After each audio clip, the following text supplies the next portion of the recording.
Bismillahirrahmanirrahim. Assalamualaikum warahmatullahi wabarakatuh. Waalaikumsalam warahmatullahi wabarakatuh. Alhamdulillahilladzi farada alaina zakah kama kataba lana shalah.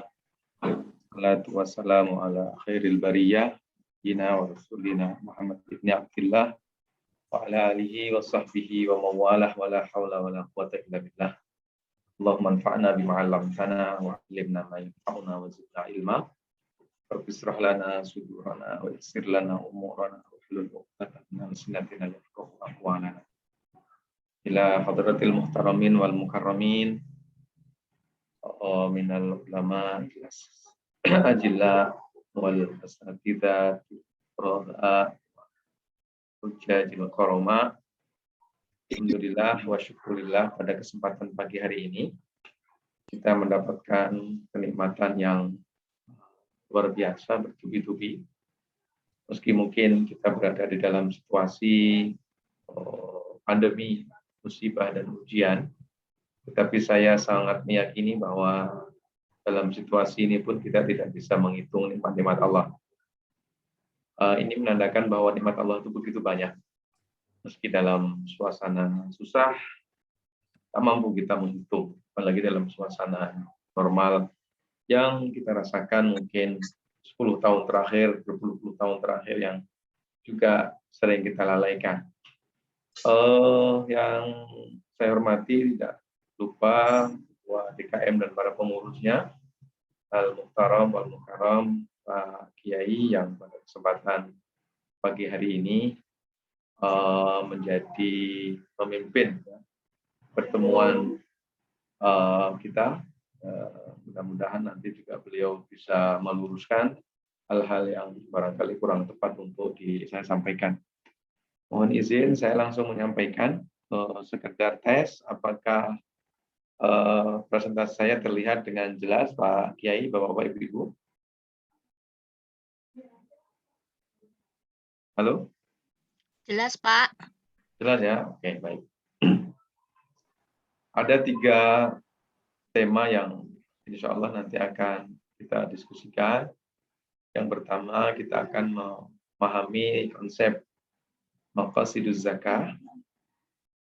Yang kedua, kita juga akan melihat bagaimana pendekatan Allah Subhanahu wa Ta'ala di dalam menetapkan harta objek zakat. Dan yang ketiga, mungkin ini lebih praktikal, lebih teknikal, terkait dengan ketentuan dan tata cara perhitungan, secara khususnya zakat profesi dan juga zakat perusahaan. Mudah-mudahan waktunya bisa cukup. Pak Ibu yang dirahmati Allah, 2 ayat ini merupakan ayat favorit di dalam dunia perzakatan. Sudah mulai. Dengan 2 ayat ini, para ulama memberikan panduan sekaligus guidance tentang bagaimana zakat itu dilakukan. Yang menariknya bahwa yang pertama, zakat ini merupakan salah satu rukun Islam. Yang kelima, dia adalah wajib, wajib. Tetapi rupanya dalam pelaksanaannya justru dia ini sih sukarela. Ini menarik ya, sesuatu yang wajib gitu ya, tetapi di dalam implementasi dan pelaksanaannya sukarela. Ini poin pertama yang mungkin menjadi bahan kita untuk melakukan evaluasi terhadap cara kita memperlakukan harta kita selama ini. Jadi rukun itu adalah merupakan perkara inti dari sesuatu. Kalau hal tersebut tidak ada, maka sesuatu itu pun juga tidak sempurna. Kalau rukun wudu, membasuh muka, ya. Kalau ada orang wudu tapi nggak membasuh muka, ya rusak wudunya. Takbiratul ihram itu adalah rukun salat. Kalau ada orang salat gitu ya, tanpa memulai dengan takbiratul ihram, maka salatnya juga rusak. Nah, zakat ini adalah rukun Islam. Haji Islam. Artinya kalau ada seorang muslim yang memiliki kemampuan harta sesuai dengan nisabnya, terpenuhi haulnya, tetapi tidak melaksanakan zakat, maka rusak pula Islamanya. Itu kira-kira ya. Itu juga dengan ibadah-ibadah yang lain yang kelima, ya, mulai daripada syahadat sampai kemudian haji. Nah, tentang siapa, tentang kepada siapa zakat itu ditunaikan, ya, Allah sudah memberi panduan bahwa dana zakat yang terhimpun itu harus diberikan kepada golongan tertentu yang disebut dengan asnaf itu. Maka At-Taubah 60 Allah berfirman, innamas shadaqatu lil fuqara'i wal masakini wal 'amilina 'alaiha wal mu'allafati qulubuhum wa fir riqabi wal gharimina wa fi sabilillahi wa ibnis sabil. 8 asnaf ini adalah golongan yang berhak mendapatkan dana zakat, tidak yang lain. Ini artinya di dalam pendistribusian dana zakat tidak boleh semena-mena. Pendistribusian harta zakat atau dana zakat harus didistribusikan kepada 8 golongan ini secara tepat. Tidak boleh menambah golongan selain daripada 8 ini.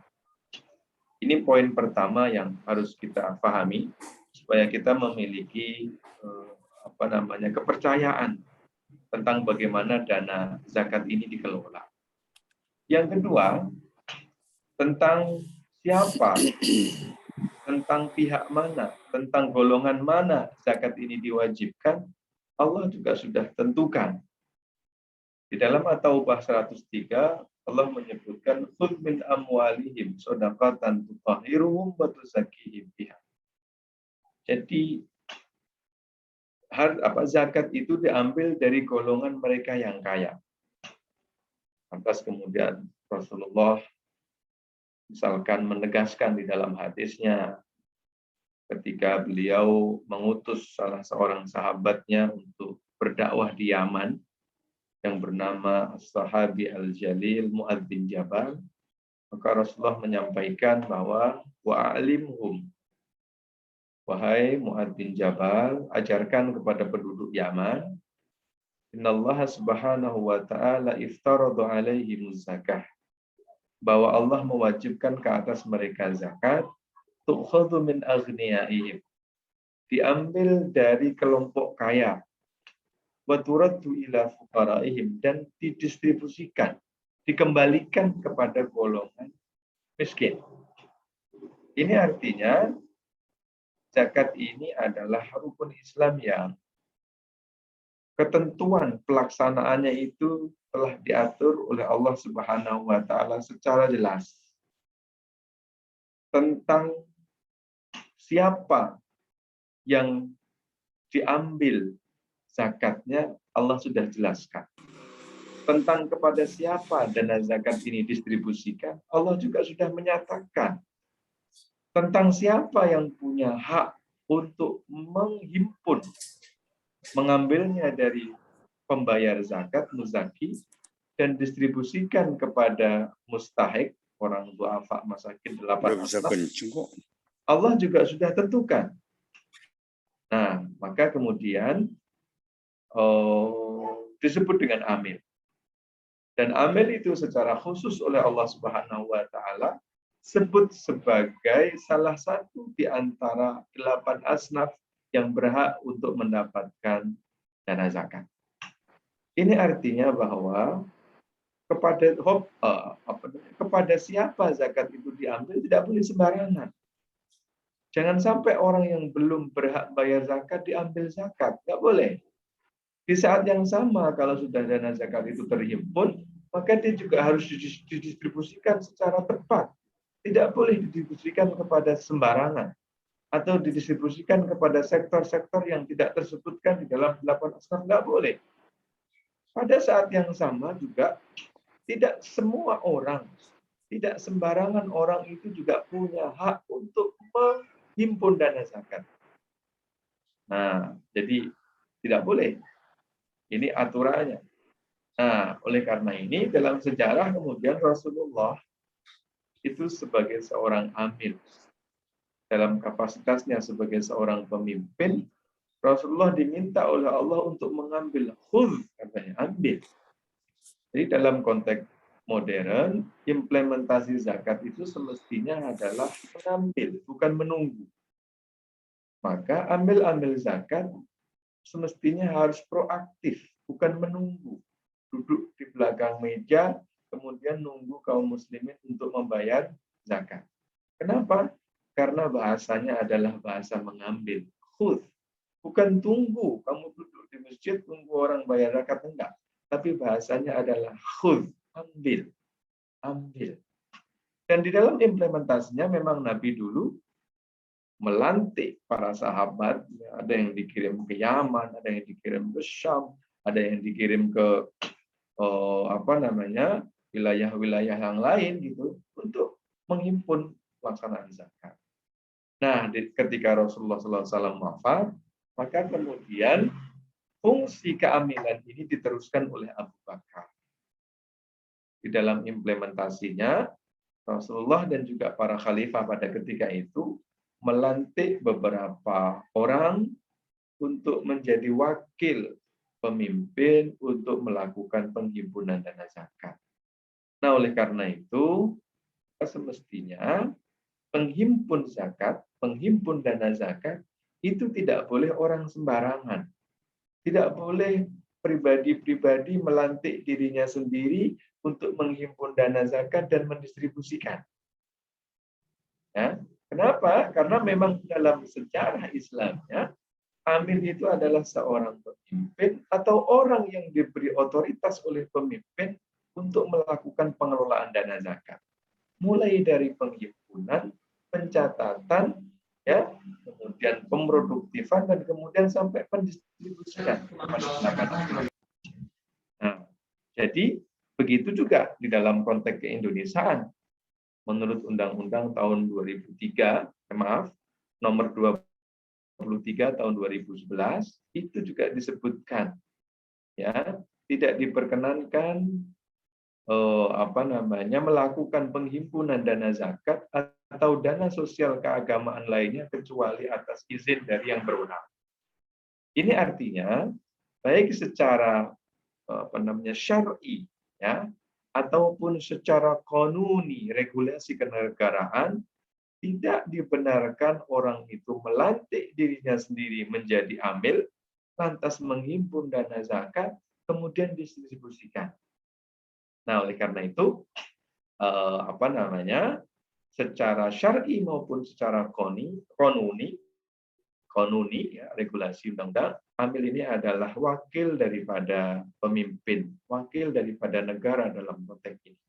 Nah, oleh karena itu, di dalam dunia perzakatan di Indonesia ada yang disebut dengan BAS, Badan Amil Zakat Nasional, yang ini merupakan lembaga negara non-struktural, dan ada lagi yang satu namanya LAS, Lembaga Amil Zakat, yang ini dibentuk oleh individu atau oleh lembaga berbasis keormasan yang kemudian mendapatkan izin. Nah, ini yang penting.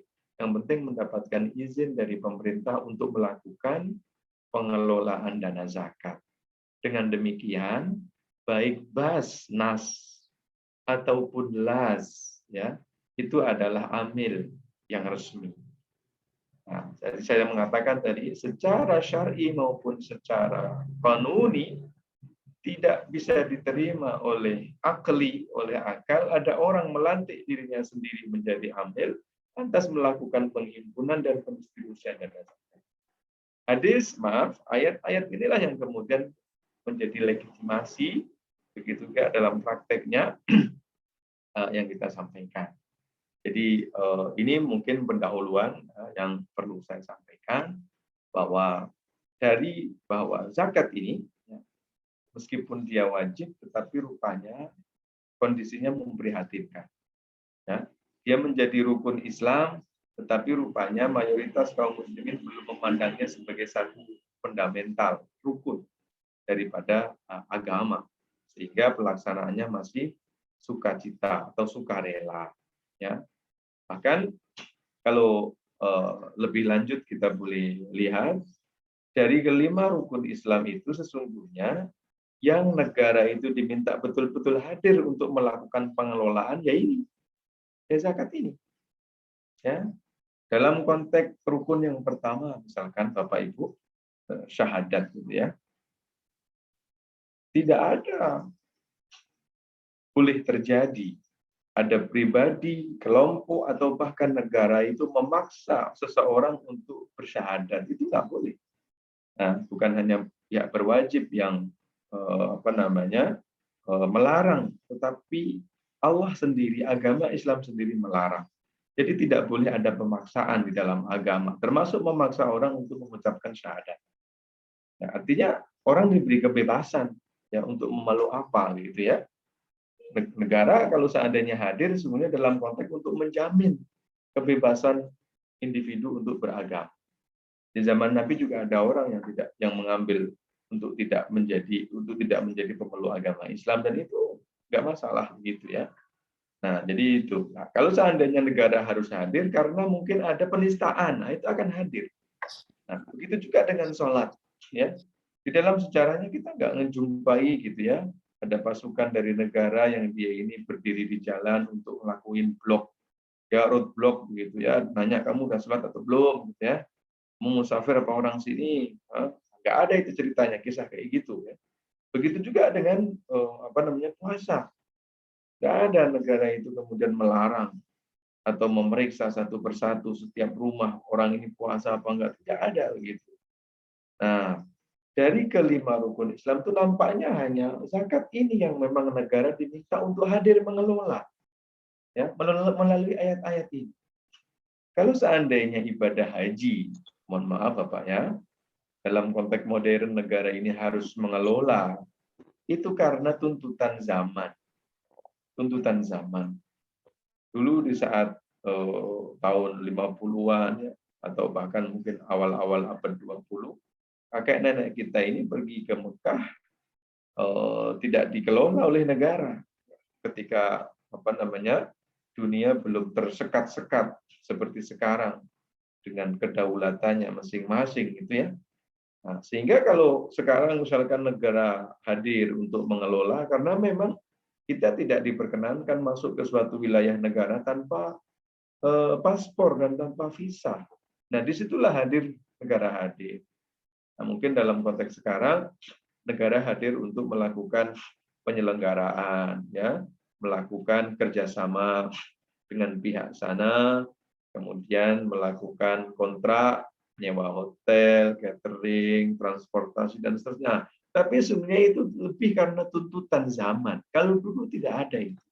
Nah, tetapi berbeda dengan zakat. Zakat sejak dulu Nabi ada, Nabi selalu hadir dalam kapasitasnya sebagai pemimpin negara untuk mengelola perzakatan ini. Termasuk juga Abu Bakar. Sehingga kita membaca satu kisah yang luar biasa bahwa ketika Nabi wafat dan sebahagian masyarakat pada ketika itu yang biasa membayar zakat kepada Nabi dan sekarang nggak mau bayar zakat, oleh Abu Bakar diperangi. Dan kita tidak boleh lupa bahwa pada saat Abu Bakar memerangi orang yang enggan membayar zakat itu dalam kapasitasnya sebagai khalifah, sebagai pemimpin negara. Ini artinya bahwa negara betul-betul hadir. Dia harus betul-betul hadir untuk melakukan pengelolaan zakat ini. Nah, sehingga mungkin kalau dalam konteks modern ada teks, ya ada pajak, dan negara itu memiliki jantra, memiliki pasukan yang kuat gitu ya untuk melakukan pengelolaan pajak, maka idealnya memang negara juga memiliki itu dalam konteks zakat. Jadi yang dikejar itu bukan hanya objek zakat, yang tidak bayar zakat kemudian dikejar, tapi maaf, yang tidak membayar pajak harus dikejar oleh dirjen perpajakan misalkan. Maka semestinya yang dikejar adalah orang-orang Muslim yang sudah haul, yang sudah nisab, tapi nggak mau bayar zakat. Kenapa? Karena bahasanya khudh, ambil gitu. Dan di dalam sejarahnya Umar bin Khattab dia pernah mengimplementasikan ini, Pak. Jadi kalau ada orang itu nggak mau bayar zakat, diambil separuhnya. Diambil separuhnya. Jadi kalau ada orang yang nggak mau bayar zakat, dikirim petugas oleh Umar bin Khattab sebagai khalifah dan mengambil, merampas separuh. Nah, ini dalam rangka untuk itu. Bapak yang dirahmati Allah Subhanahu wa taala. Nah, poin yang kedua yang saya sampaikan tentang fungsi zakat. Jadi kita sudah menyebut bahwa zakat ini termasuk rukun Islam, ya. Bahwa orang jika berzakat itu merupakan wujud ketaatan, gitu ya. Nah, tetapi kita juga tidak boleh lupa bahwa sesungguhnya zakat ini memiliki dimensi sosial ekonomi. Yang ini yang jarang dibahas oleh para ulama-ulama kita. Para ulama kita ketika membahas tentang zakat sering berbicara tentang ibadah mahdhah, rukun Islam, ketaatan, ekspresi keimanan. Iya, itu betul. Tetapi dalam konteks modern, zakat ini rupanya menjadi salah satu instrumen di dalam kebijakan fiskal negara. Dia menjadi instrumen pengentasan kemiskinan. Dan zakat dalam sejarahnya telah membuktikan menjadi instrumen di dalam pertumbuhan ekonomi secara berkeadilan. Ya, jadi itu Pak. Nah, ini namanya maqasiduz zakah. Maqasiduz zakah. Kita mungkin akan lebih fokus pada nomor 2 dan nomor 3, ya. Nomor pertama mungkin sudah sering disampaikan. Jadi orang kalau memiliki spirit zakat, itu biasanya akan menumbuhkan sifat solidaritas dan ukhuwah di dalam bermasyarakat. Sebaliknya kalau orang itu pelit, dia pegang apa yang dia dapat. Tetangga kanan kirinya tidak merasakan, tidak terciprat, tidak merasa cipratan, merasakan cipratan anugerah rezeki yang Allah berikan kepadanya, maka biasanya masyarakat akan tumbuh menjadi masyarakat yang ego, nggak peduli sama tetangga, masa bodoh, lolowe gitu ya. Padahal sesungguhnya kalau ini difahami secara betul, bahwa sesungguhnya zakat itu mampu untuk menumbuhkan solidaritas. Masyarakat yang memiliki spirit zakat, maka biasanya memiliki indeks kebahagiaan yang lebih tinggi daripada masyarakat yang tidak. Karena ternyata kebahagiaan itu didapat bukan hanya pada saat ketika kita mendapat apa yang kita inginkan, tetapi juga kelihatan ketika kita ini bisa berbagi kepada orang. Ketika kita melihat kebahagiaan orang yang kita bagi, itu akan muncul kebahagiaan, Pak. Dan masyarakat yang seperti inilah yang dikehendaki oleh Allah. Di dalam At-Taubah 71, Bapak, Allah kemudian menyampaikan, wal mu'minuna wal mu'minatu ba'duhum awliya'u ba'd. Orang mukmin laki-laki dan mukmin perempuan itu semestinya di kalangan mereka sendiri itu saling membackup, saling menjadi pelindung, saling bertolong-menolong, bersinergi, bersolidaritas, gitu. Itu gambaran masyarakat Muslim yang dikehendaki oleh Allah Subhanahu wa taala. Atas Allah menyebut ya'muruna bil ma'ruf. Masyarakat yang spirit di dalam bermasyarakatnya selalu menghadirkan hal-hal yang positif, ya. Wa yanhauna 'anil munkar, dan mereka bersepakat untuk mencegah perkara-perkara yang negatif. Kalau ada hal yang negatif di tengah masyarakat, mereka bersepakat untuk melakukan upaya pembonsaian. Jangan sampai hal-hal yang negatif itu semakin menjalar di tengah masyarakat. Ini masyarakat Muslim, Pak, masyarakat mukmin, Pak. Wa yuqimuna shalah, mereka mendirikan salat. Bahkan Allah hadir dengan bahasa plural, jamak. Artinya bukan salat sendiri-sendiri, ya. Ya, bukan sholat sendirian di rumah, ya, di sholat berjamaah begitu, ya.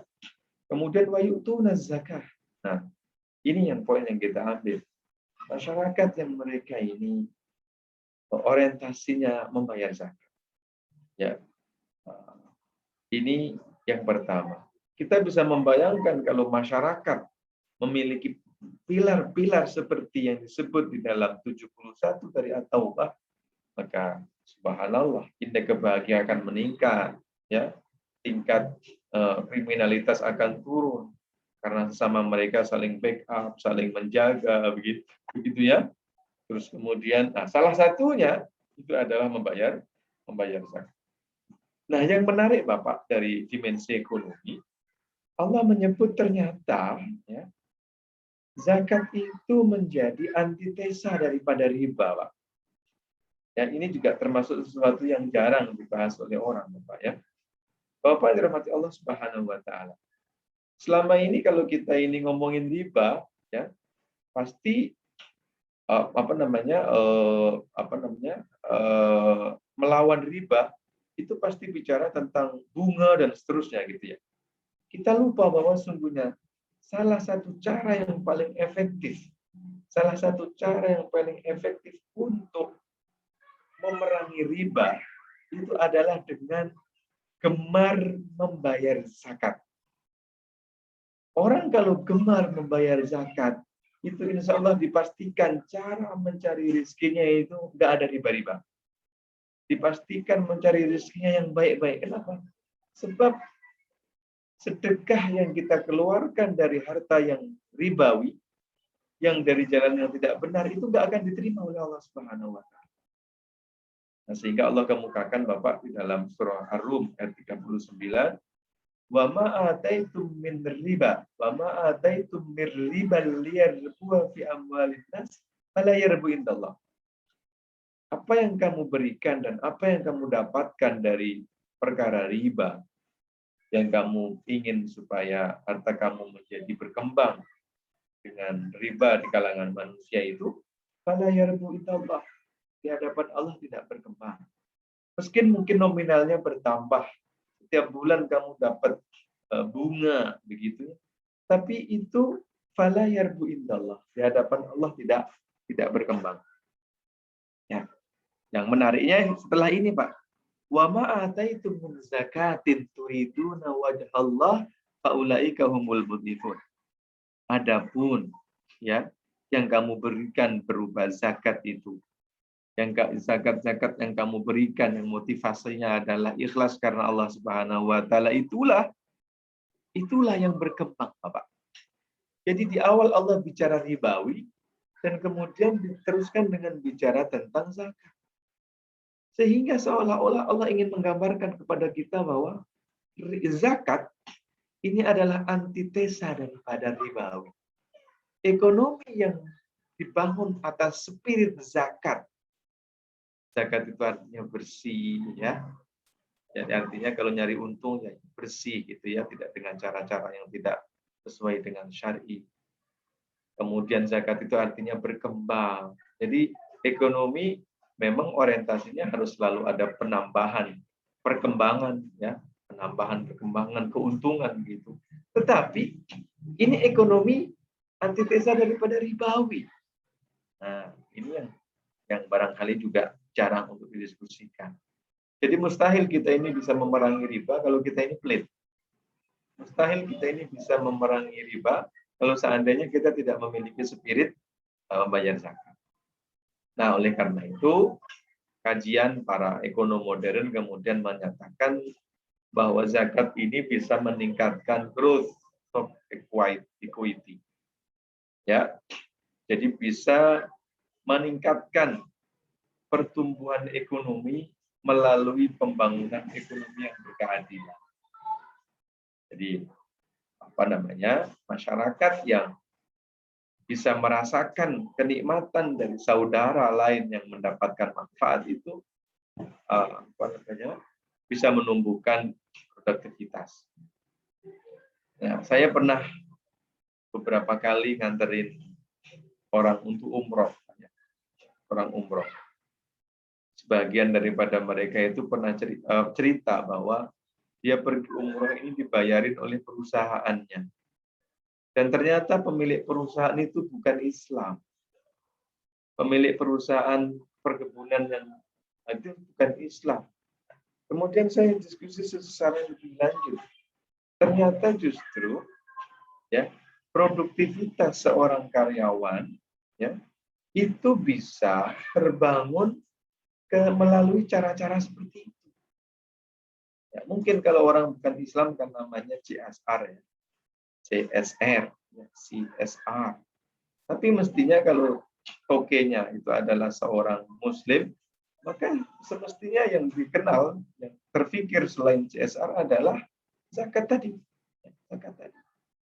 Nah, saya bisa kata pegawai tadi, Pak, bisa dibayangkan, Pak, kalau kita ini udah pernah diumrohin oleh bos yang kayak begitu, mungkin nggak, Mbak? Mungkin nggak, Pak? Performa kita selepas umroh akan jelek. Begitu kira-kira. Pasti akan menjaga. Pasti akan menjaga. Nah, oleh karena itu, secara ekonomi juga zakat ini bisa menjadi instrumen di dalam peningkatan pengentasan kemiskinan dan peningkatan kesejahteraan. Ini tadi ayat-ayat, hadis-hadis yang sudah saya sampaikan bahwa Allah tidak menerima sedekah, tidak menerima zakat yang didapat dari unsur tipu daya. Jadi kalau orang itu spiritnya sudah berzakat, insya Allah akan mencari rezeki yang betul. Ya. Kalau seseorang itu mendapatkan rezeki, keuntungan dengan cara yang benar, maka biasanya juga pasti akan mensalurkannya dengan cara-cara yang benar. Ya, orang-orang yang mendapatkan rezeki dengan cara mudah tanpa melihat betul atau salah, maka biasanya digunakannya pun juga di tempat-tempat salah, tempat-tempat yang maksiat, begitu Pak ya. Nah, jadi itu Bapak ya, yang dirahmati Allah. Yang tadi sudah kita baca ayat-ayatnya, ya. Nah, ini barangkali yang terakhir. Jadi zakat itu juga mencerminkan sharing based economy. Jadi tren dunia saat ini itu ingin menciptakan satu kondisi di mana ada keseimbangan di dalam membangun ekonomi. Jadi kita sudah melihat bagaimana kapitalis pernah membangun negaranya. Ya. Kita juga pernah melihat bagaimana kaum sosialis membangun negaranya dan bagaimana hasilnya. Nah, zakat ini salah satu sebagai ekosistem ekonomi syariah mencoba menawarkan ini. Dan memang dulu udah pernah dilakuin. Bagaimana dahsyatnya ini, ya, sebuah kajian yang disampaikan oleh seorang profesor di Harvard University, dia mengatakan spirit of sharing merupakan modalitas yang paling penting untuk meningkatkan produksi ekonomi. Tadi saya bilang, jadi kalau di golongan masyarakat itu merasa bahwa orang yang kaya itu memiliki saudara itu, dan orang yang miskin itu juga merasa masih menjadi bagian dari masyarakat, maka dia akan menciptakan satu kondisi kehidupan yang harmonis gitu ya, yang harmonis. Dan yang penting tadi dalam konteks ekonomi mampu untuk meningkatkan produktiviti ekonomi. Semangat berbagi, dan ini menjadi nilai yang sangat kental di dalam zakat, juga merupakan solusi untuk mengatasi masalah ekonomi, termasuk juga resesi. Ini satu penelitian yang disampaikan oleh Switch dan Smith dari Georgia University. Ini barangkali Bapak dimensi maqasid syariah yang bisa kita sampaikan. Lantas kita masuk kepada yang kedua, terkait dengan pendekatan para ulama ketika membicarakan tentang zakat. Ketika berbicara tentang zakat, Allah hadir di dalam Al-Quran itu dengan dua pendekatan. Pendekatan yang pertama adalah pendekatan yang terurai, terperinci, tafsili, disebut secara tersurat, clear and clean. Ya kata Ustaz Pak Kiai tadi, tentang jenis-jenis zakat yang harus dikeluarkan zakatnya. Tentang jenis-jenis harta yang harus dibayarkan zakat.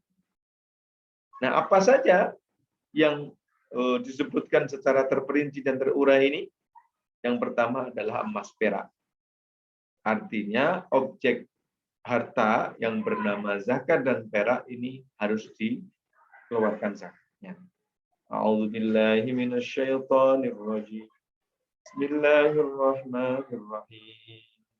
walladzina yaknizuna adh-dhahaba wal fiddata wa la yunfiquna fi sabilillahi fabashshirhum bi'adzabin alim. Ya. Walladzina yaknizuna adh-dhahaba wal fiddah. Orang-orang yang menyimpan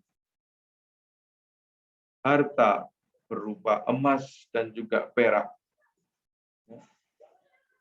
Ya. Wala yunfiqunaha, dan tidak membayarkan zakatnya. Fi sabilillah, di jalan Allah, mengikut cara-cara syariat ini. Fabasyirhum bi'adzabin alim. Berilah kabar mereka kepada mereka, berilah kabar gembira kepada mereka dengan azab pedih. Ya, yauma yuhma 'alaiha fi nari jahannam fatukwa biha jibahuhum wa junubuhum wa dhururuhum. Jadi lempengan-lempengan emas perak yang dulu disimpan tanpa dikeluarkan zakatnya itu akan menjadi bahan untuk disetrikakan di dalam jidat, di dalam kening, di dalam tengkuk, sambil dikatakan ini harta kamu yang dulu kamu himpun itu, yang enggak kamu keluarkan zakat. Jadi Allah menyebutkan kewajiban zakat di dalam jenis harta yang bernama emas dan perak. Begitu juga dengan harta pertanian. Wa atu haqqahu yauma hasadih. Ayo umat Muhammad, hendaklah kamu tunaikan zakatnya dari pertanian yang kamu usahakan di saat sudah panen. Jadi kalau panen bayar zakat. Jadi disebut. Peternakan juga begitu, perdagangan juga begitu, hasil barang temuan juga demikian. Itu semuanya disebutkan. Nah, tetapi kita tidak boleh lupa bahwa ada pendekatan lain yang Allah kemukakan, yaitu pendekatan yang secara global, yang secara umum, tidak menyebutkan apa yang harus dikeluarkan. A'udzubillahi minasyaitonirrajim. Tadi, khudz min amwalihim. Ambil harta mereka. Harta yang mana? Allah nggak nyebut. Selama ini masuk dalam kategori harta disebut. Ya ayyuhalladzina amanu anfiqu min thayyibati ma kasabtum wa mimma akhrajna lakum minal ardh. Wahai orang-orang yang beriman, hendaklah kamu keluarkan zakatnya dari usaha yang kamu lakukan dan dari apa-apa yang kami keluarkan untuk kamu dari dalam kamu. Ini menandakan Allah nggak menyebut usahanya apa. Ya, usahanya apa? Ada yang usaha sebagai dokter spesialis penyakit dalam. Ada yang berusaha sebagai lawyer. Ada yang berusaha engineer. Ada yang berusaha sebagai civil engineering, civil engineer, dan seterusnya. Itu semua usaha. Artinya, kalau seandainya seorang petani itu harus mengeluarkan 5% atau 10% dari harta pertaniannya, maka seorang lawyer itu juga harus membayarkan harta dari hasil usaha lawyernya. Kalau seorang peternak itu harus mengeluarkan beberapa ekor tertentu dari peternakan yang dia usahakan, maka semestinya seorang dokter spesialis penyakit jantung itu juga harus mengeluarkan zakat. Sebagaimana dari hasil usahanya, sebagaimana para peternak dan petani tersebut. Hanya saja yang pertama disebutkan sektor dan nama profesinya, sementara yang kedua tidak disebutkan, hanya dinyatakan secara umum. Ya, min thayyibati ma kasabtum, yang kamu usahakan yang baik-baik. Min thayyibati, dari yang baik-baik, mimma kasabtum, yang kamu usahakan. Nah, oleh karena itu, setiap penghasilan yang memenuhi syarat zakat wajib dikeluarkan zakatnya. Ya, setiap menerima penghasilan misalkan setiap bulan. Jadi kalau seorang petani itu mengeluarkan zakatnya ketika panen, maka semestinya, mohon maaf, Maka semestinya seorang desain interior, insinyur ya, maka dia juga harus mengeluarkan zakatnya pada saat dia panen. Kalau petani itu panennya 3 bulan sekali, ternyata desain interior tadi itu panennya sebulan sekali. Kapan itu? Mungkin ada yang tanggal 20, mungkin ada yang tanggal 25, dan seterusnya, dan seterusnya. Nah, dengan pemahaman yang komprehensif seperti ini, maka semestinya kita tidak mendikotomi. Profesi-profesi tertentu saja yang harus dizakati. Kenapa? Karena disebut dalam Al-Quran. Kalau yang ini enggak. Kenapa? Karena enggak ada dalam Al-Quran. Kalau pendekatan itu kita gunakan, tentu enggak adil, Bapak. Saya ini punya bapak, sampai sekarang masih bertani. Ya. Untuk mendapatkan uang sebanyak 5 juta, itu dia harus menunggu 4 bulan. Ya. Padi di kampung saya itu, Pak. Ya. Padi di kampung saya itu 1 kilo cuma laku 5.000. Ya. Cuma 5.000. Nah, sementara nisab padi berapa, Pak? Nisab padi itu sebanyak 750 gram lah gampangannya. Jadi kalau seandainya cuma 5.000, berarti kan cuma sekitar 3.700.000, Pak. Jadi bapak saya itu untuk mendapatkan 4 juta, misalkan 4 juta ini sudah sudah masuk nisab, ya. Jadi 5 wasak itu sekitar 653 ya. 650 kilo beras ya. 653 kilo beras. Nah, kalau dalam bentuk padi, maka semestinya lebih besar daripada itu. Ya. Lebih besar daripada itu. Nah, artinya kalau seandainya bapak saya itu mendapatkan 1 ton itu masuk nisab. Kalau 1 ton itu 1 kilonya cuma laku 5.000, berarti kan 5 juta. Bapak saya ini untuk mendapatkan 5 juta itu harus mengeluarkan zakatnya 5% dari hasilnya. Meskipun menunggunya itu 4 bulan. Berarti kan 1 bulan cuma sekitar 1.250.000, Pak. Ya. Ya. Mencocok tanamnya di situ, tandurnya di situ, pengairannya juga dari situ, operasionalnya di situ, nanti pupuknya juga dari situ, begitu ya. Tapi ketika udah panen, asal sudah masuk 1 ton, gampangnya gitulah ya. Gampangnya 1 ton, ya harus keluarin 5%. Nggak peduli dia punya utang sama Pak Haji, punya utang pupuk atau enggak sama Pak Haji. Nah, ini pendekatan terurai. Kalau kita hanya menggunakan pendekatan terurai, kita membiarkan orang yang dalam 1 bulan itu mendapatkan penghasilan sebanyak 20 juta. Saya punya teman seorang dokter spesialis, Pak, spesialis anak. Menurut ID dia berhak untuk praktek sebanyak 3 tempat. Dia praktek cuma sampai 2-3 jam dalam 1 hari itu, ya 3 tempat. Dalam 2-3 jam itu dia dapatlah 5 orang, ya. Kita ambil yang sedikit aja, dapat 5 orang. Setiap orang bayar 150, mungkin dia dapat 100 lah ya 1 orang. Jadi dia duduk selama 2-3 jam itu dia dapat 500.000, Pak. Ya, 100.000. Dalam 1 hari dia 3 tempat. 500 kali 3 tempat itu berarti 1.500.000. Dalam 1 bulan dia kerja nggak capek-capek lah, cukup 5 hari kerja saja, Sabtu Ahad bekerja dengan family time, jalan-jalan dan seterusnya. Jadi dia kerja 20 hari saja. 21 hari. 1 harinya 1,5 juta, Bapak, praktek 3 tempat tadi dengan hitungan yang paling minimum itu. Ya.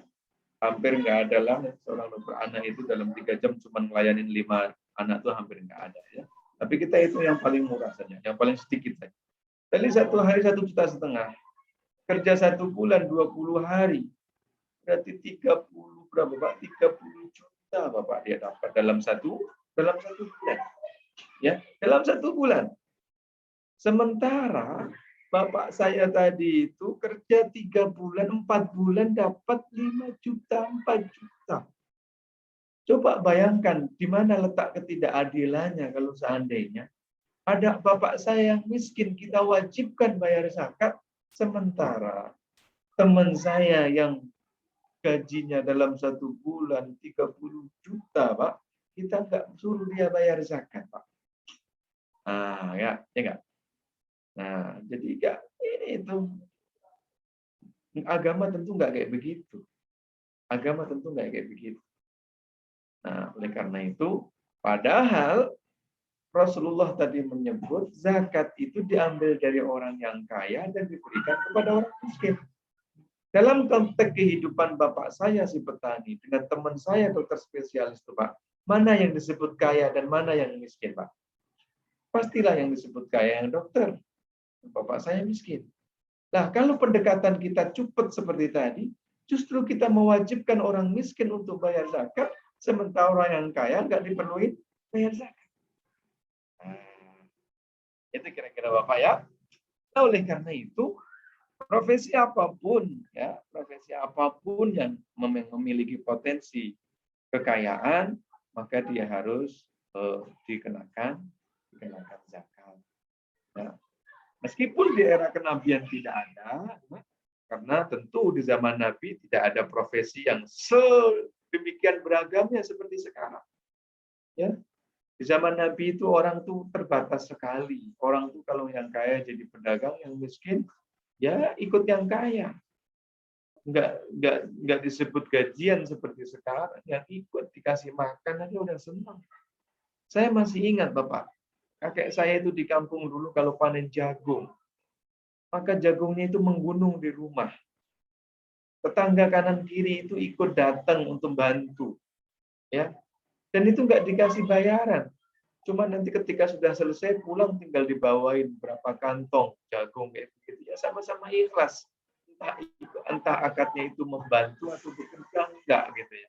Kalau bekerja pun bekerja harian, buat makan hari itu pun sudah senang.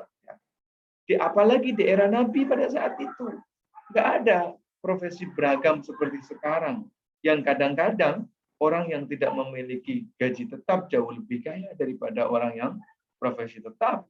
Ya, ada anak tetangga itu ya, tiap pagi itu masih celana pendek di rumah begitu ya, nggak pernah kelihatan pakai baju, pakai jas, pakai pergi ke kantor, tapi rupanya uangnya banyak.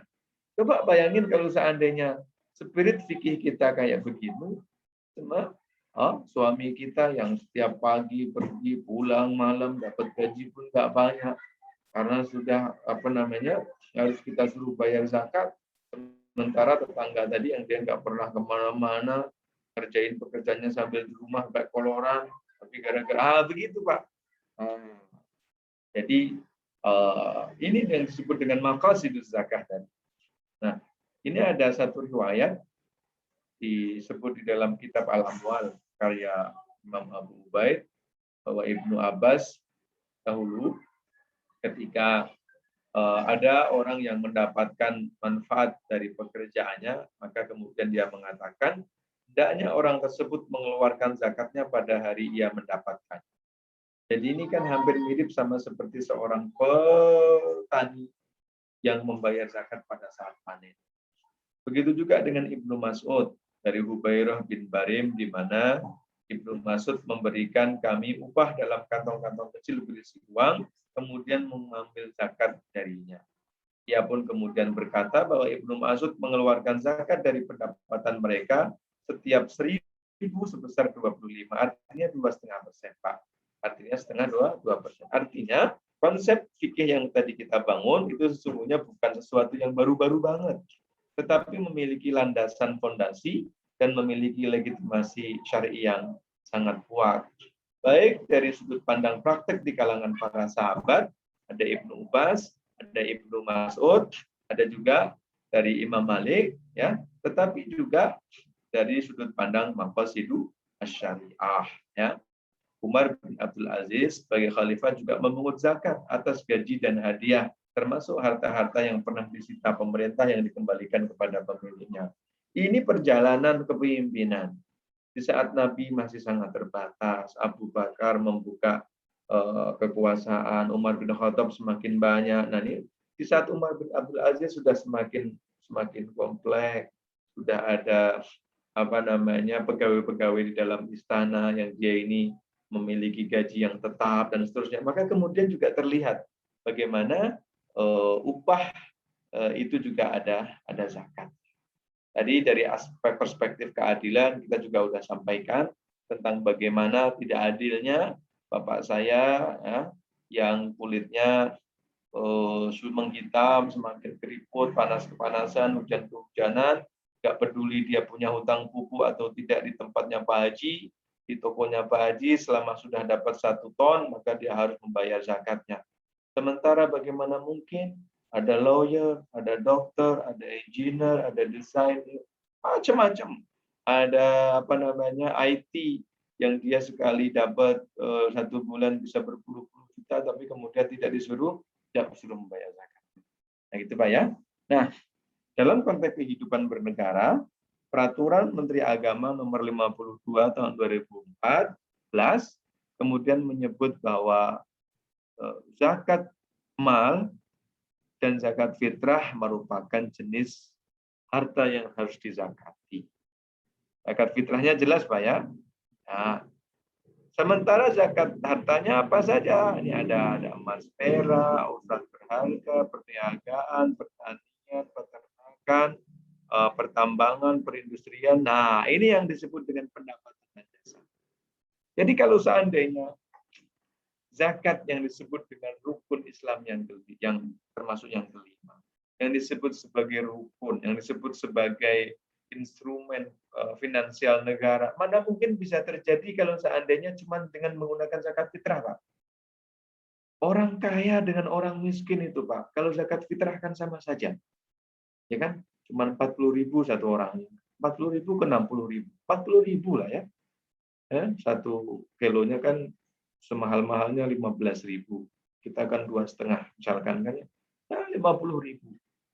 Nah, dan ternyata orang miskin pun juga disuruh bayar zakat fitrah juga. Nah, tentu yang dimaksudkan bukan hanya sekedar fitrah. Justru potensi yang paling besarnya itu zakat selain zakat fitrah. Justru selain zakat fitrah. Jadi jangan sampai ada orang itu yang nggak mau membayar zakat dari penghasilannya, katanya nggak ada dalilnya. Bagaimana nggak ada dalilnya? Ada lagi yang nggak mau bayar zakat gara-gara masih punya utang. Utang apa, Pak? Utang rumah. Rumah keberapa, Pak? Rumah keempat ternyata. Loh.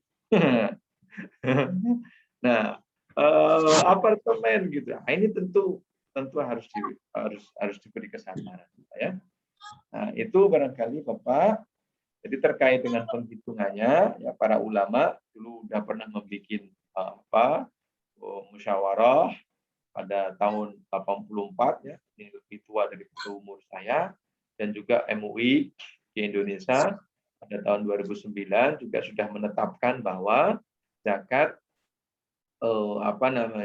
profesi penghasilan ini menjadi salah satu di antara sumber zakat. Para ulama sepakat itu. Yang berbeda hanya pada soal cara mekanismenya. Apakah ya nisabnya itu disamakan dengan emas 85 gram atau disamakan dengan pertanian ya atau bagaimana? Nah, ini berbedanya di situ. Karena ini termasuk perkara yang ijtihadi, maka para ulama berbeda tentang caranya. Ada yang mengatakan caranya pakai 85 gram emas, ya kadarnya 2,5%. Waktu mengeluarkannya setahun sekali. Jadi kalau orang memiliki penghasilan dalam 1 tahun sudah setara dengan 85 emas atau 20 dinar ya atau 20 dinar nilainya, maka dia dikenakan 2,5%. Cara membayarkannya bisa di akhir tahun sekali atau setiap bulan bagi 12 gitu ya. Ada yang cara begitu. Nah, tetapi juga ada yang menggunakan standar pertanian. Kalau pertanian berasnya sebanyak 585 kilo beras. Jadi siapapun yang telah memiliki penghasilan dalam 1 bulannya setara dengan 582 kilogram beras, maka dikeluarkannya 5%. Jadi kalau misalkan beras itu harganya 10.000, orang yang di dalam 1 bulan memiliki penghasilan sebanyak 5.820.000, maka dia dikeluarkan 5%. Oh, banyak banget Pak Ustadz, 5% ya. Nah, begitu ya, banyak katanya ya. Kemudian yang ketiga ada pendekatan yang dengan pendekatan campuran. Ya, dari nisabnya menggunakan nisab pertanian, tetapi maaf ya, dari nisabnya adalah nisab pertanian, tetapi kadarnya adalah kadar emas supaya cuma 20% ya. Kalau hidup di Jakarta penghasilan 6 juta harus mengeluarkan, itu kayaknya nggak cukup dah. Karena itu para ulama mengambil kebijaksanaan. Sudah kalau begitu keluarkannya jangan 5% lah, 2,5%. Karena ternyata zakat profesi ini mirip seperti zakat pertanian. Jadi gitu. Ya, Pak. Itu barangkali secara sekilas ya. Habis ini barangkali kita bikin membuka ruang untuk diskusi. Kalau seandainya nanti ada, bisa kita teruskan ya. Ini seterusnya slide-nya adalah terkait dengan prosedur tata cara penghitungan di dunia Islam ya. Kalau di Malaysia barangkali ini Pak, kalau di Malaysia itu dia penghitungannya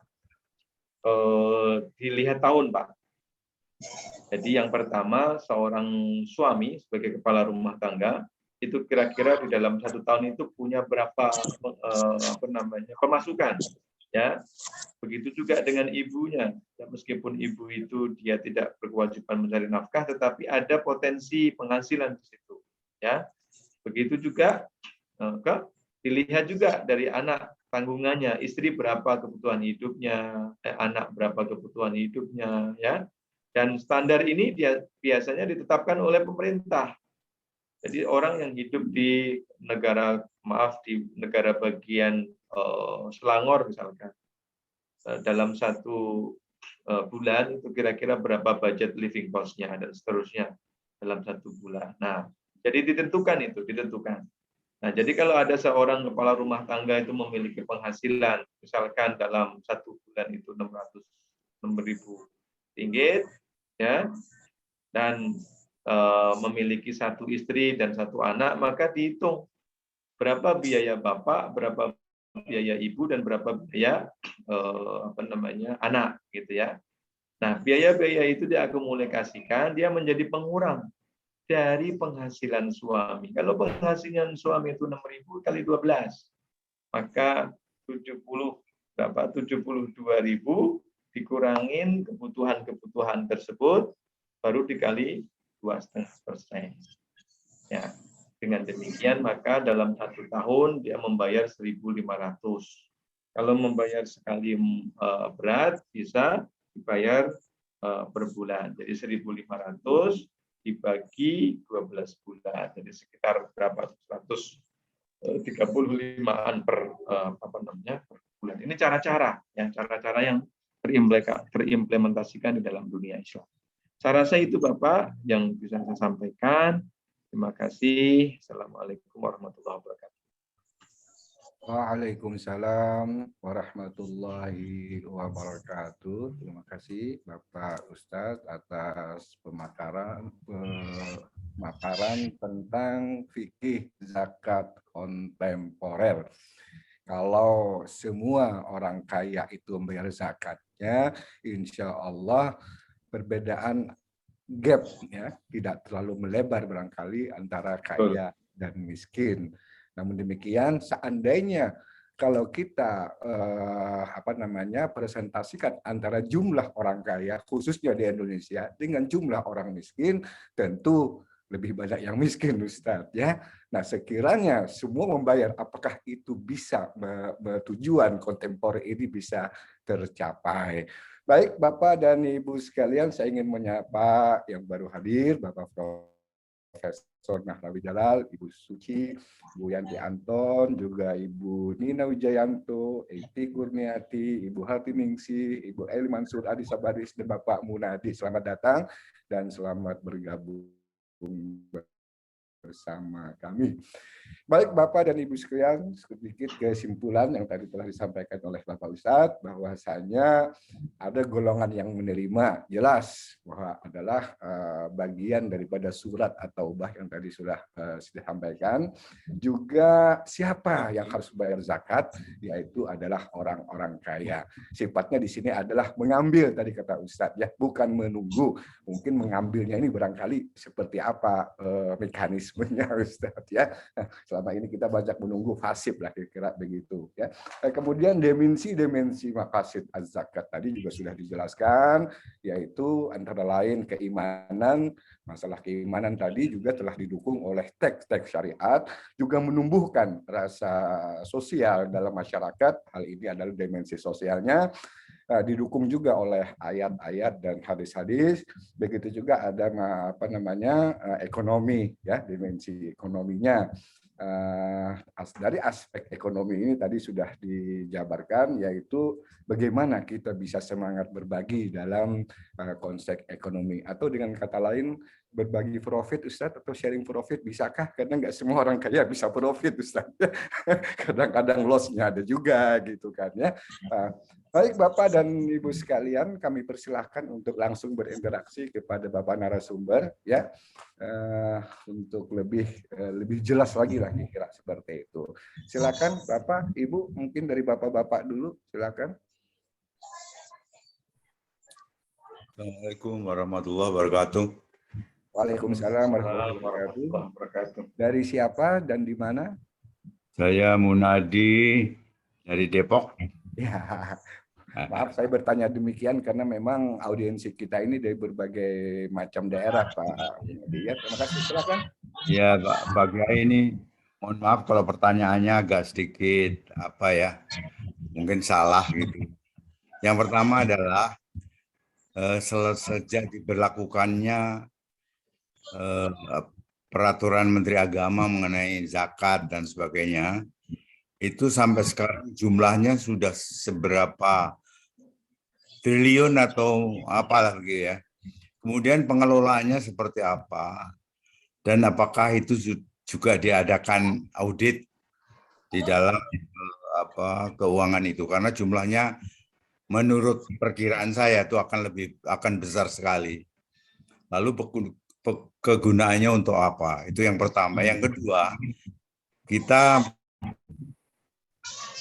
juga diberikan atau dikenakan pajak bagi penghasilan yang kita peroleh, misalnya gaji, atau orang pensiun, biasanya pensiunan, MPP namanya. Itu kedua hal itu kan sebetulnya dampaknya adalah jumlah uang untuk keperluan pemerintah di dalam mengelola pembangunan ini untuk rakyat. Nah, kemudian antara pajak itu dengan zakat.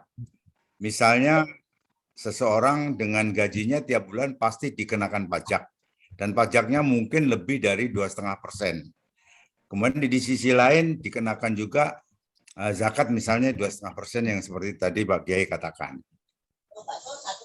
Itu yang kedua. Yang ketiga, bagaimana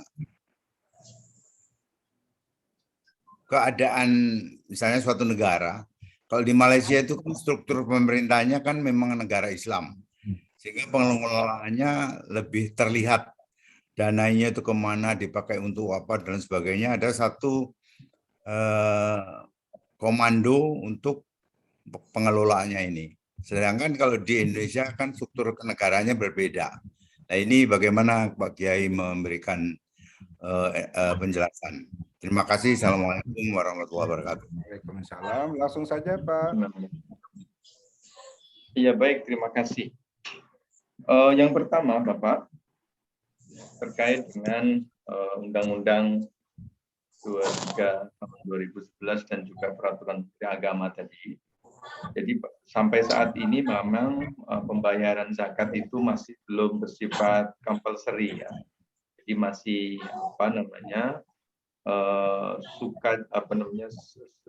sukacita atau belum menjadi kewajiban. Nah, meskipun mungkin di beberapa wilayah, di beberapa daerah itu ada semacam dukungan daripada kepala daerah. Tetapi prinsipnya secara pertama yang disampaikan bahwa negara sampai saat ini tidak mewajibkan zakat ini kepada, mungkin dalam konteks ini adalah kepada pegawai negeri sipil yang beragama Islam. Ya. Ini poin yang pertama. Bahwa sesungguhnya potensi kalau seandainya memang itu diberlakukan, potensi penghimpunan zakat itu bisa sampai. Bu Suci, bisa ditutup suaranya sementara? Ya, baik. Jadi kalau potensinya hasil dari riset yang dikeluarkan oleh Pusat Kajian Strategis Basnas itu bisa mencapai 200 sekian ya triliun ya. Tapi realisasinya memang masih jauh. Realisasinya masih jauh, belum sampai 10%. Ya. Nah, ini tentu berbeda ya, tentu berbeda dengan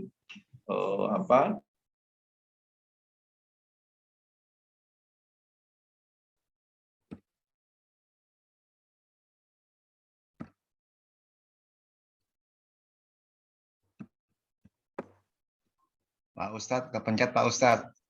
Itunya Pak Ustadz. Mohon maaf Pak Ustadz, kepencet mute-nya. Ya. Ya, baik. Sampai mana Pak tadi?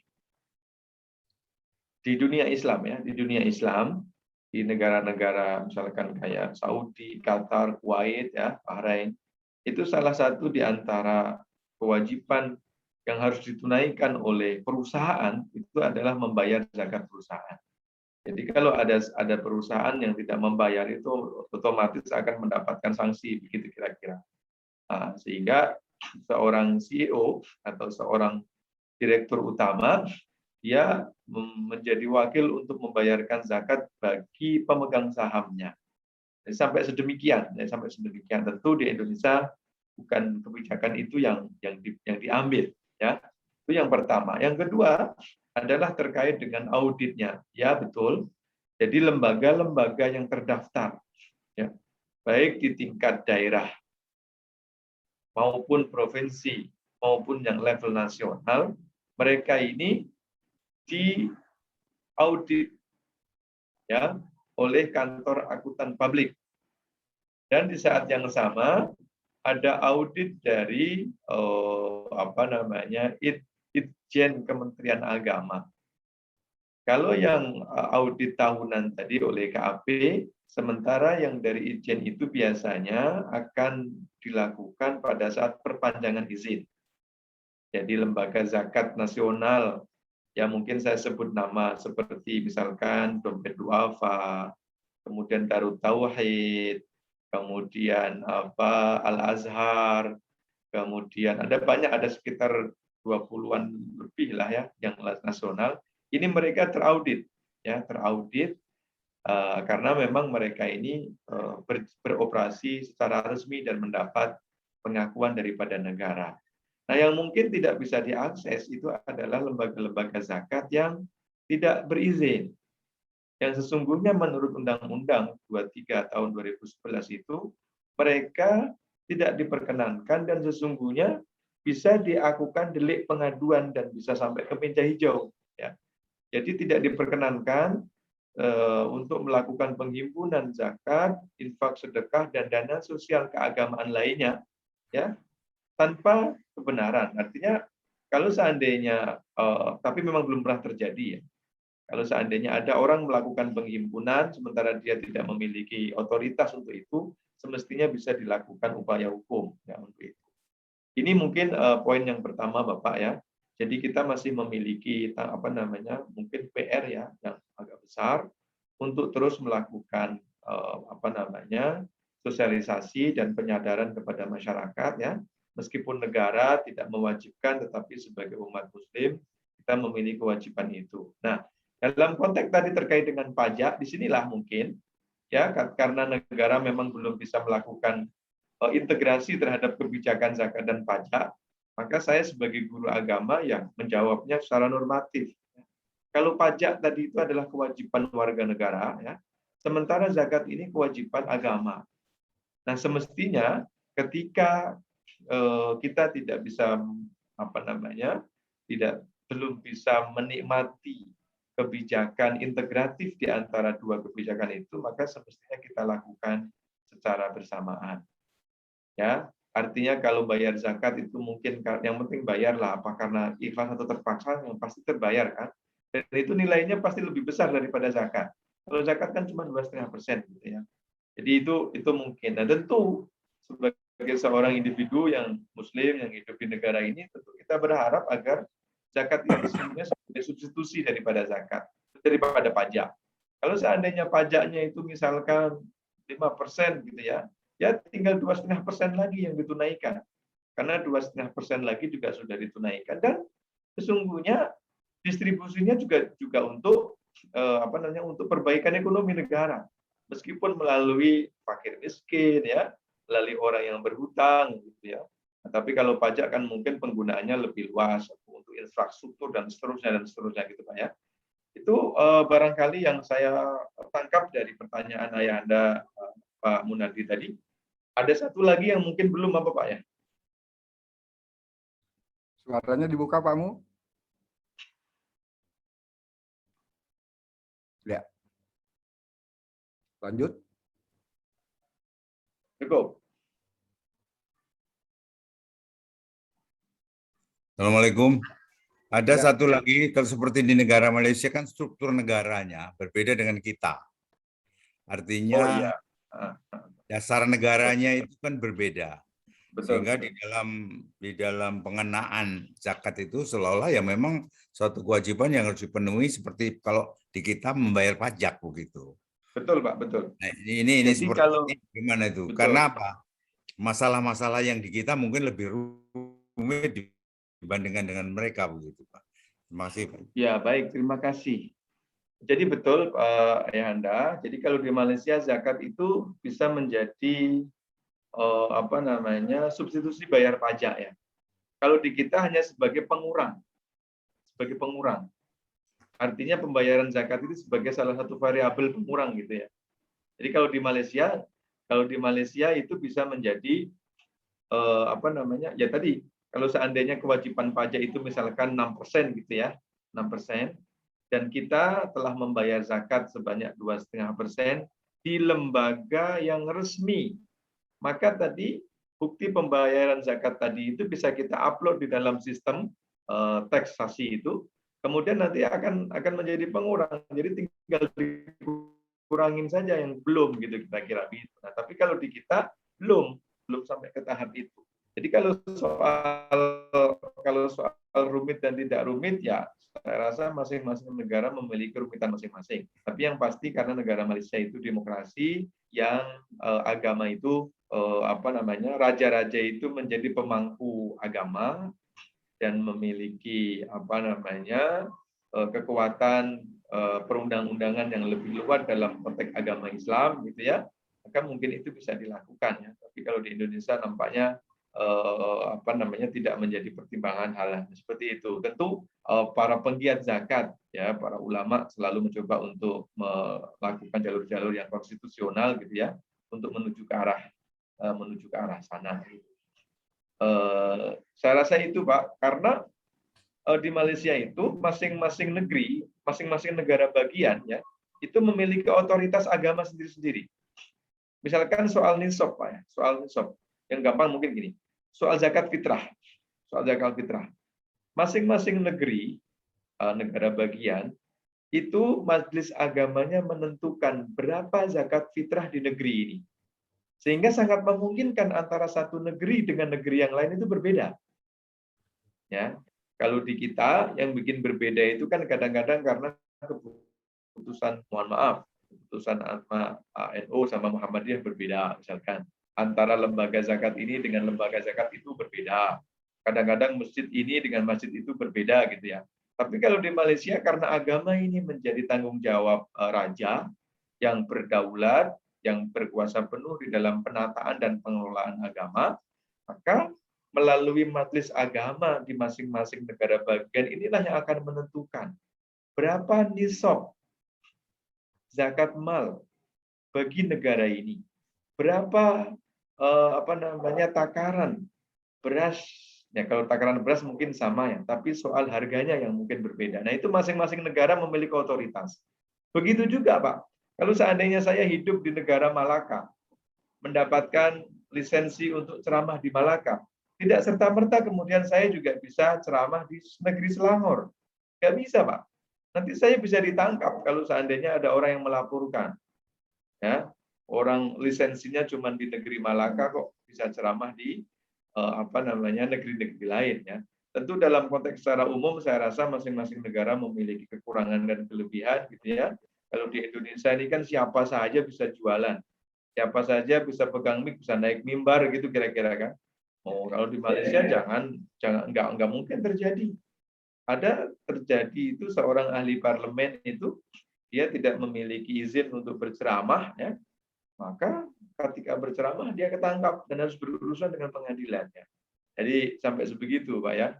Jadi, tetapi keuntungannya mungkin karena seluruh budget dan anggaran pengelolaan rumah-rumah ibadah itu ditanggung oleh negara.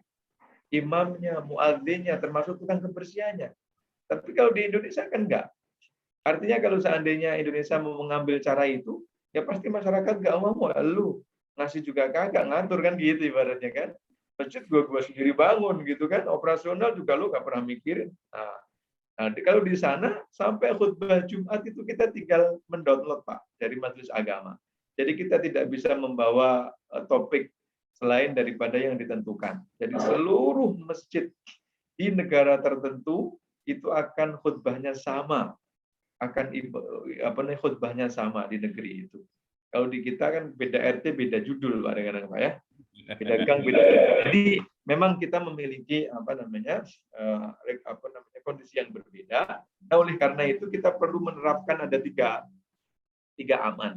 Yang pertama aman syar'i. Jadi pelaksanaan ibadah kita ini secara syar'i memang ada dalilnya, ada hujahnya. Tapi yang tidak boleh dilupakan adalah aman qanuni. Ada secara regulasi aman.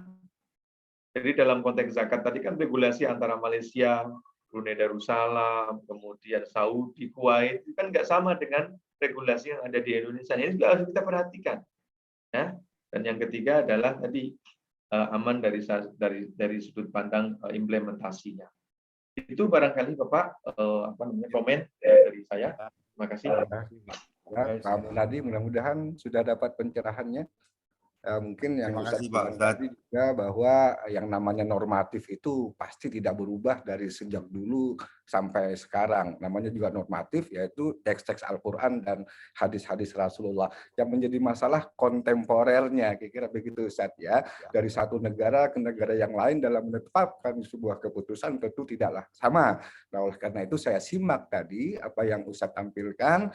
Bahkan beliau tadi mengambil sebuah kaidah usul fikih kalau tidak salah, hukmul qadhi yarfa'ul khilaf. Apa yang sudah diputuskan oleh pemimpin itu maka hilanglah perbedaan. Artinya mungkin pemimpin di suatu negara itu berbeda tadi dengan yang di kita, kata Ustadz tadi, mungkin tingkat kerumitannya tentu sangat sehingga muncullah peraturan Menteri Agama, undang-undang lain sebagainya guna menghasilkan hasil yang positif bagi pengelolaan zakat ini.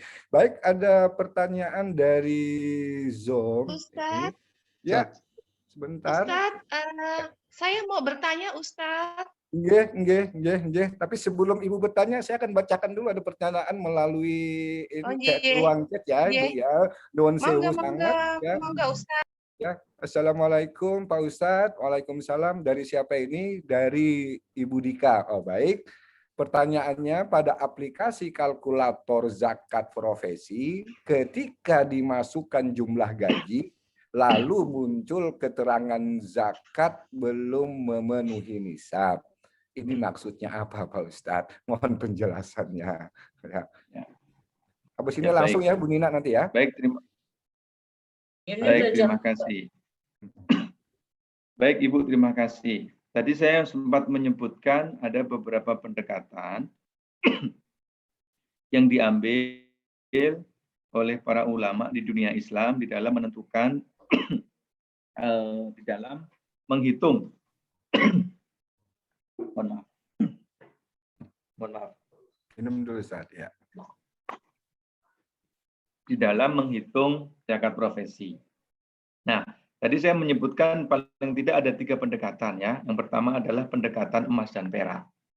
Jadi nisab itu adalah batas minimum suatu harta ya itu dikenakan zakat. Nah, kalau seandainya yang diambil itu adalah zakat emas ya, pakai menggunakan emas, berarti nilainya 85 tadi.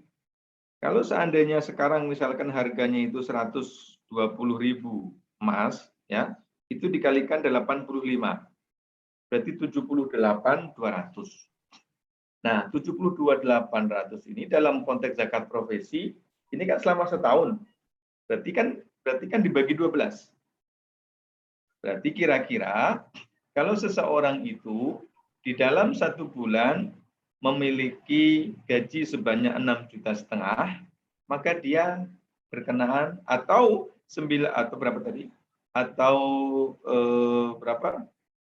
78.200.000 selama setahun, maka dia ini kenakan zakat.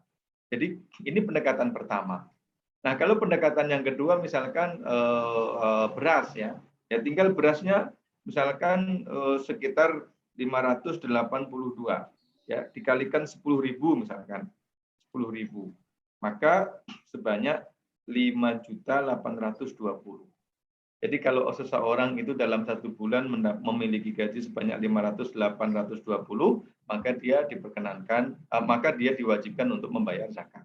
Nah, jadi kalau ada tadi Ibu mengatakan kalkulator tadi ketika gaji kita dimasukkan ke situ kemudian ada keterangan belum mencapai nisab, itu berarti gaji kita ini belum termasuk belum diwajibkan untuk membayar zakat. Paling tidak mengikut metode yang kalkulator pakai.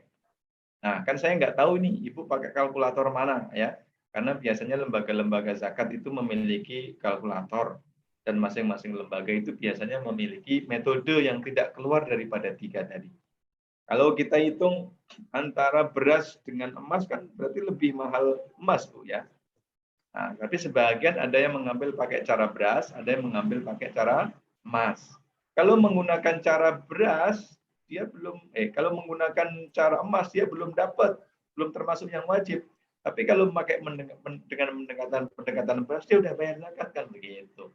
Jadi kalau ada pertanyaan tadi belum sampai nisab, nah itu berarti hitung-hitungannya belum termasuk yang diwajibkan untuk membayar zakat. Tapi selain zakat ada yang sunnah, ya, ada infak, ada sedekah, ada hibah, ya, ada santunan, begitu ya. Itu barangkali respon saya. Terima kasih. Silakan Bu Nina, lanjut. Assalamualaikum Ustadz, saya Ibu Nina Wahyu dari Depok. Baik. Siap Bu. Ustadz, seumpama kita mempunyai deposito di bank ya Ustadz ya. Terus deposito itu kan kita selalu mendapatkan bunga atau bagi hasil ya. Ya. Nah, itu sebaiknya bunga atau bagi hasil itu dikemanain Ustadz? Ya. Oke. Saja, baik, terima kasih. Langsung, Ustaz. Ya, baik yang pertama. Saya nggak mau bicara soal keuntungannya dulu ya. Tapi soal depositonya dulu ya.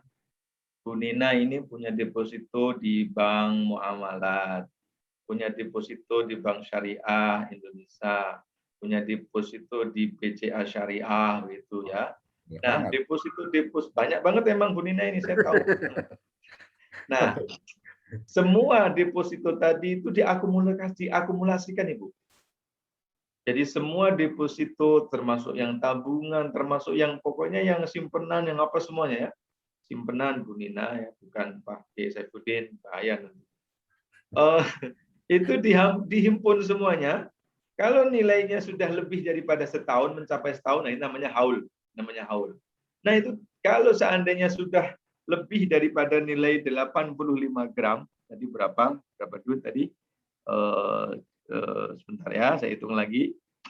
85 kali 9, misalkan 920.000. Ya. Jadi 85 kali 920.000. Jadi kalau seandainya semua tabungan, wadiah, deposito, apalagi giro yang ada Ibu di seluruh bank-bank tadi itu dihimpun dan sudah mencapai 78.200.000 dan sudah mencapai waktunya 1 tahun, maka semuanya itu kena 2,5%. Ya.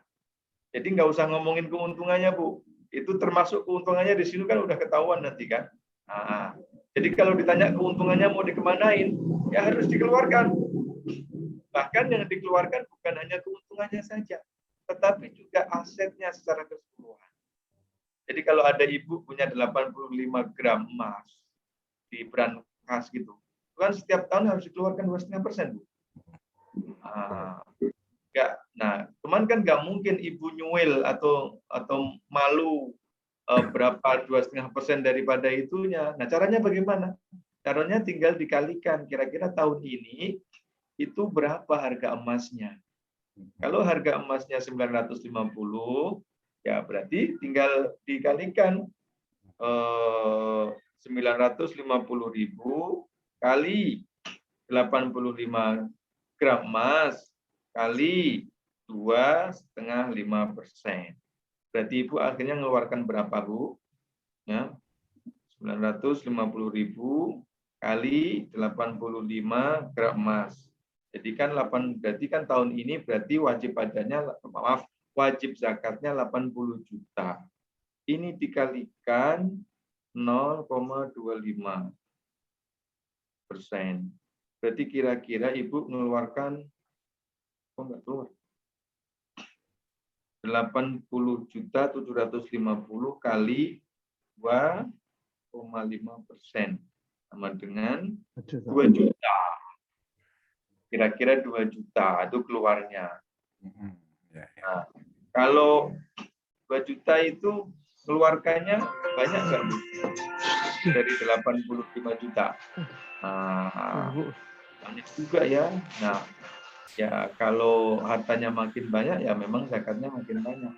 Kalau nggak mau ngeluarin zakat banyak ya hartanya dikit aja mintanya sama Allah. Jadi intinya dikeluarkan 2,5% dari globalnya, Ustadz ya. Dari globalnya. Jangan menunggu harga emas murah ya, Ustadz ya, nggak bayar-bayar nanti. Ya nggak bayar-bayar nanti. Iya. Baik. Bu Nina, bagaimana Bu Nina? Inje Ustadz, atau sembah nuwun Ustadz. Oke, sami-sami. Ya. Baik, Pak Sami-sami, Ustadz Bu. Karawi. Baik, terima kasih. Pendekatan ekonomi ini luar biasa nih. Monggo, Bro. Assalamualaikum Pak Choi, Pak Ustadz. Ya. Saifuddin. Waalaikumsalam warahmatullahi. Saya ada satu komentar dan satu pertanyaan Pak Choi. Yang komentar ya. Saya mau menggarisbawahi statement dari Pak Munadi ya, bahwa roh dari pajak dan zakat sebenarnya kan sama ya, mendistribusikan aset dari yang kaya ke yang miskin gitu Pak Choi ya.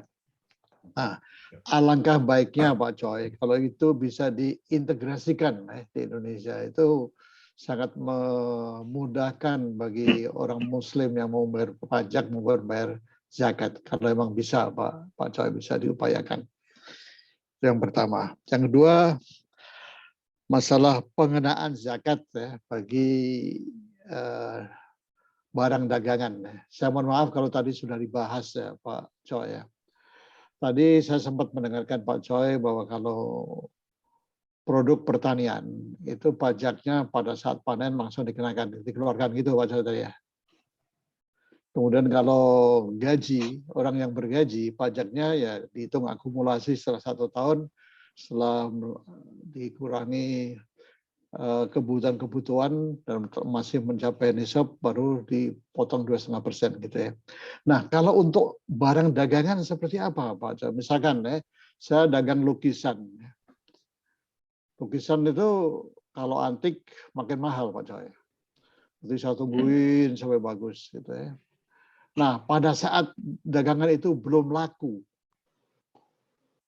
tapi jumlahnya kalau dinilai itu sudah mencapai nisab, apakah juga tiap tahun harus dipajaki atau setelah saya jual, setelah dagangan itu terjual dan untung baru dipajaki? Itu pertanyaan. Soalnya begini Pak, ada kalanya juga namanya orang dagang itu ada kalanya bisa rugi juga kan. Apakah Iya.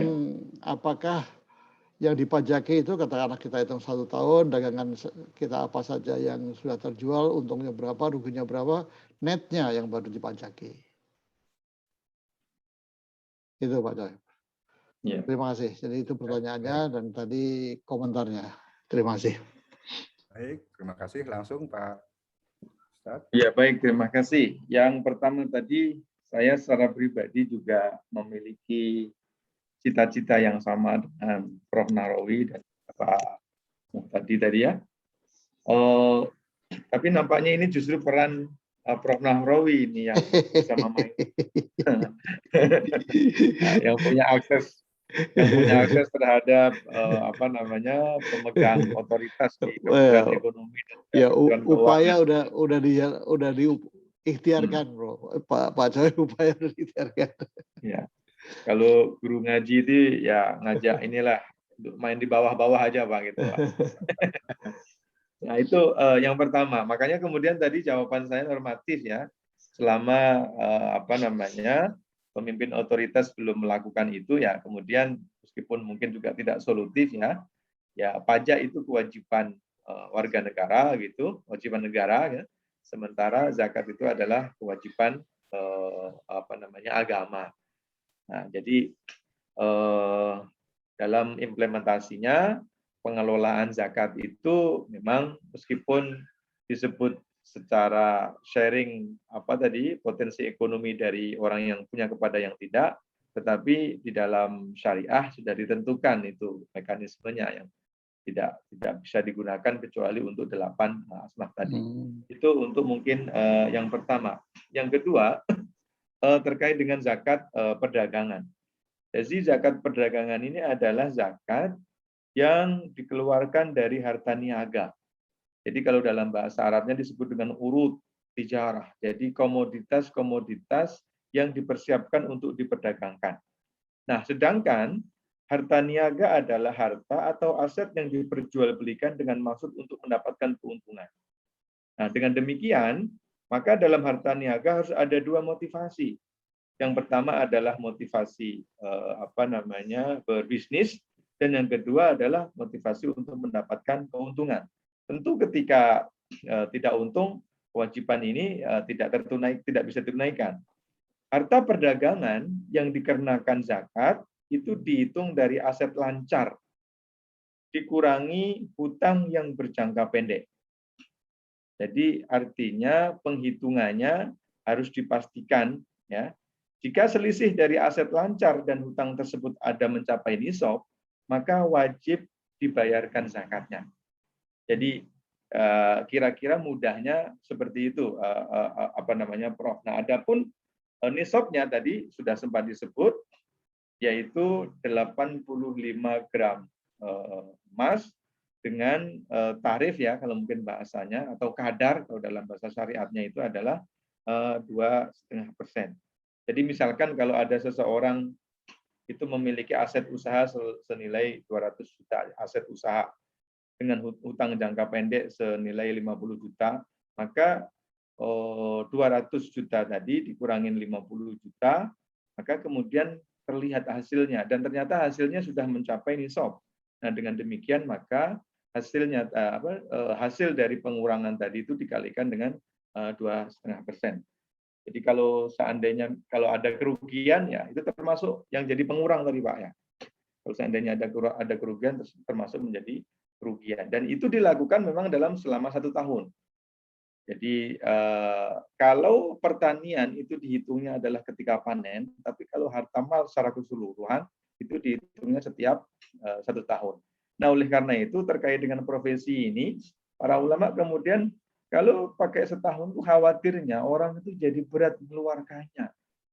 Nah, oleh karena itu kita ambil solusi tiap bulan saja.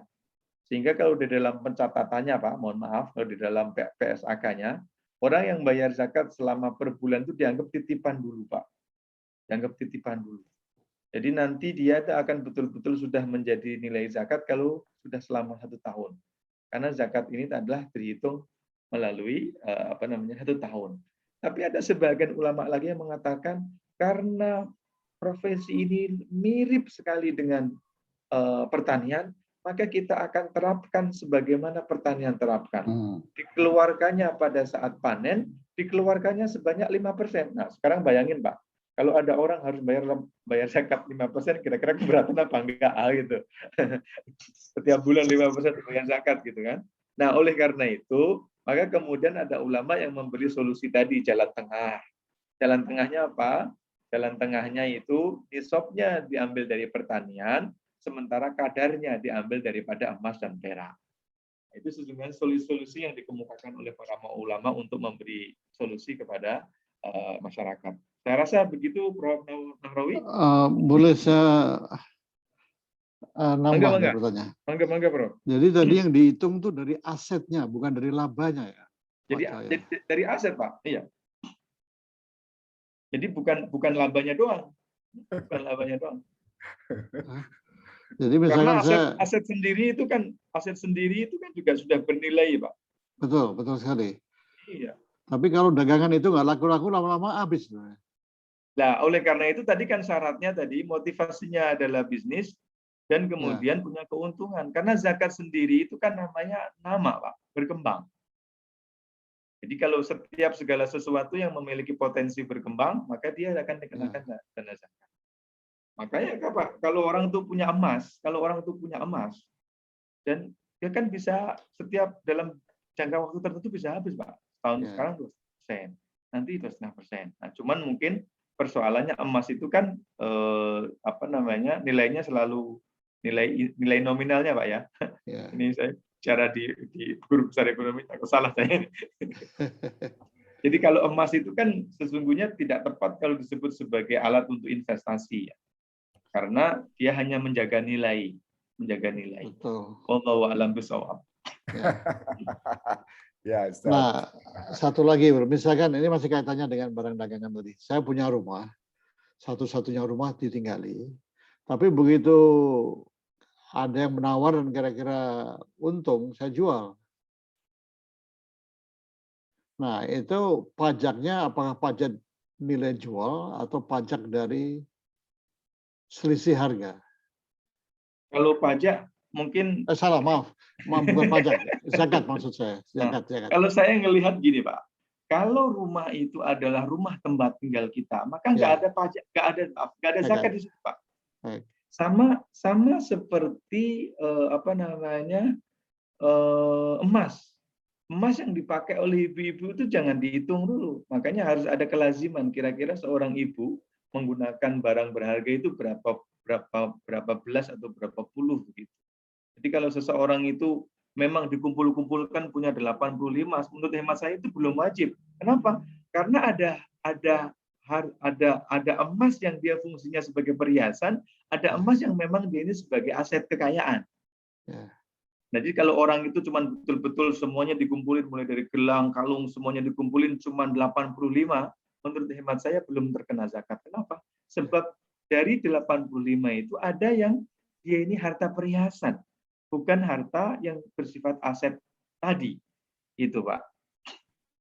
Makanya kalau rumah itu cuma satu begitu ya, maka tidak perlu kecuali kalau ada rumah orang lain yang kemudian dia disewakan, punya potensi bisnis. Nah, itu baru ada zakatnya. Wallahu a'lam. Baik, terima kasih Pak Coy. Baik Pak Prof, terima kasih banyak. Jadi intinya Pak Ustadz, aset yang kita simpan ternyata bukan milik kita ya.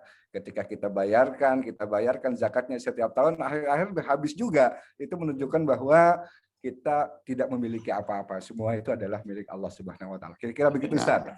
Baik, Ustadz Khairin. Ya,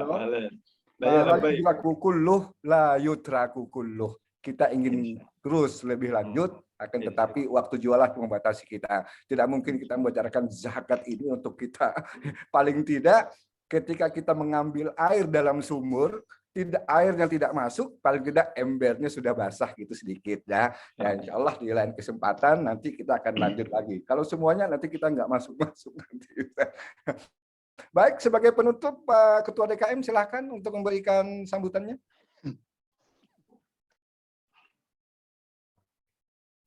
Halo Pak Ketua. Terima kasih Pak Ustadz Saifuddin dan terutama juga kepada Pak Ustadz Khairin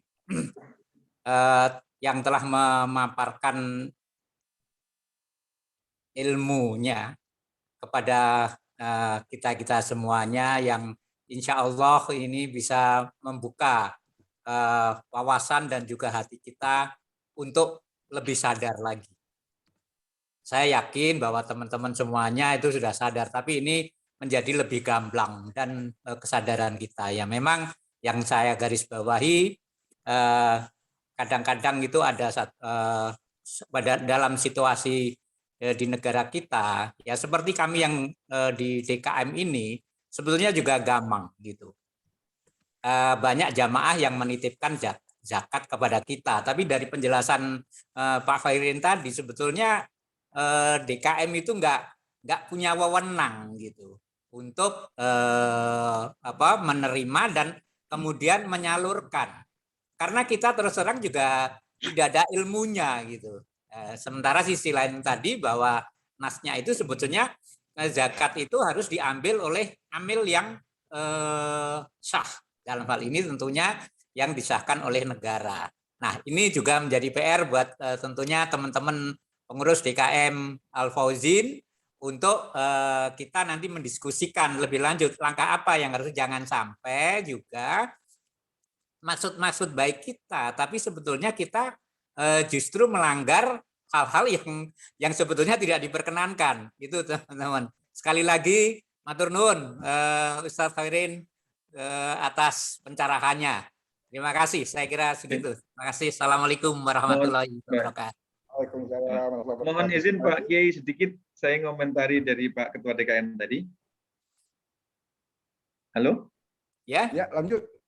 Ya, jadi Pak Gunardi ya, jadi solusi yang bisa diambil ya tanpa menghentikan aktivitas dari DKM Al-Fauzin adalah nanti berkoordinasi dengan Badan Amil Zakat Kota Depok ya, atau lembaga amil zakat swasta ya, mana-mana yang DKM barangkali lihat transparansi, profesional dan amanah, itu nanti menjadi UPZ jatuhnya, unit pengumpul zakat.